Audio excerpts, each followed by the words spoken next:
الف اللہ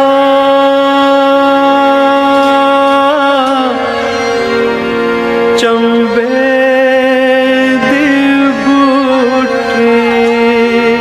مشہور صوفی بزرگ حضرت سلطان باہو کا 340واں عرس جھنگ میں ان کے دربار پر روایتی عقیدت و احترام سے منایا گیا۔ حضرت سلطان باہو کا وصال 1102 ہجری یکم جمادی الثانی کو ہوا۔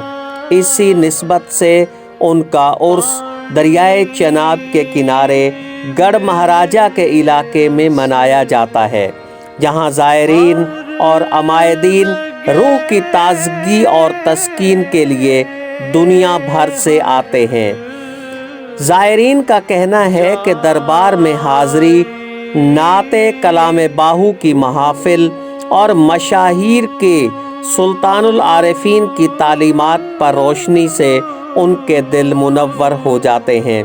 عرس میں بھگدڑ اور کسی بھی ناگہانی صورتحال سے نمٹنے کے لیے سیکیورٹی اور ریسکیو کے فول پروف انتظامات کیے گئے تھے۔